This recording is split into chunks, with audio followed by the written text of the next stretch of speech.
C'est ici, dans cette petite auberge-épicerie tenue par ses parents à Roncole, que naît Giuseppe Verdi le 10 octobre 1813. Peppino, comme on le surnomme enfant, s'exerce sur un clavecin offert par son père, puis sur l'orgue de l'église du village. Il est ensuite repéré par un notable de Busseto qui lui offre son salon pour faire ses gammes. Pour nous les Italiens, Verdi est un personnage exceptionnel. Il a fait connaître notre pays dans le monde entier avec des œuvres grandioses comme Aida ou Rigoletto. Un génie de la musique qui s'investit aussi en politique, alors que le nord de l'Italie est sous domination autrichienne. Grand patriote, Verdi devient un des acteurs du Risorgimento qui conduit à l'unification italienne. La politique, ce n'était pas véritablement ce dont il avait rêvé. Parfois, pendant des réunions ou bien même au Parlement, quand certains parlaient trop longtemps, il se mettait à composer.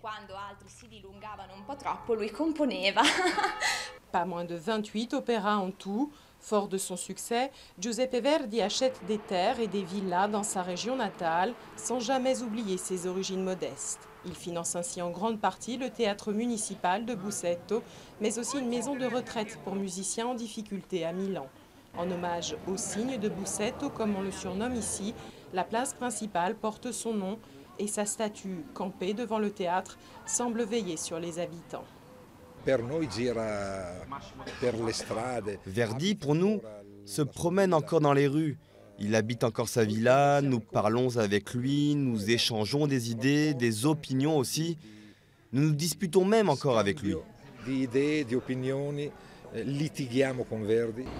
En tout, quelques 200 villes dans le monde entier ont décidé de rendre hommage à Verdi pour le bicentenaire de sa naissance.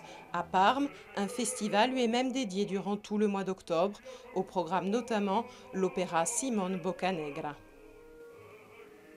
Il représente la carte d'identité de notre culture musicale dans le monde entier. Ce qui reste aujourd'hui de Verdi, de sa musique, c'est sans aucun doute une grande vitalité, une grande force.